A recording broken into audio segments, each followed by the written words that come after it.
በመንገድ ሁሉ ይጠብቁ ዘንድ መላእክቱን ያዛቸዋል። እግርህ በድንጋይ እንዳትሰናከል በእጆቻቸው ያነሱሃል አለ። ወገኖቼ የንጉሥ ልጅ ይጠበቃል። እኛ የንጉሱ የእግዚአብሔር ልጆቹ ነን። እግዚአብሔር እኛን የሚያስጠብቀን ደግሞ በመላእክቱ ነው። ክብር ምስጋና ለስሙ ይሆንልን። በምድር ያሉ የነገስታት ልጆች ታውቃላችሁ ይጠበቃሉ። በደህንነት ይጠበቃሉ፣ በመሳሪያ ይጠበቃሉ፣ በፖሊስ ይጠበቃሉ። የባለስልጣን ልጆች ትምህርት ቤት ሲሄዱ ይጠበቃሉ። የሚዝናኑበት ቦታ ላይ ጥበቃ ይደረግላቸዋል።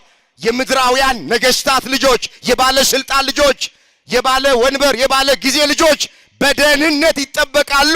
እኛ የሰማያዊው ንጉስ የእግዚአብሔር ልጆቹ ነን። ስለዚህ እግዚአብሔር እኛ ልጆቹን የሚያስጠብቀን በመሳሪያ አይደለም፣ በብረት አይደለም፣ በስጋ ለባሽ አይደለም።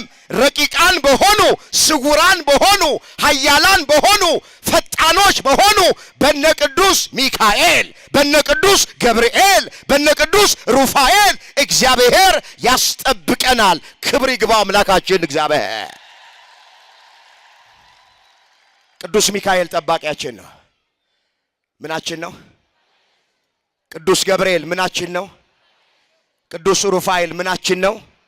እልፍ አይላፍ ወትእልፊት አይላፋት የሆኑ መላእክት ምኖቻችን ናቸው? ማን ነው የሰጠን?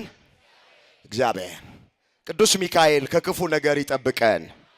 ቅዱስ ገብርኤል ከክፉ ነገር ይጠብቀን።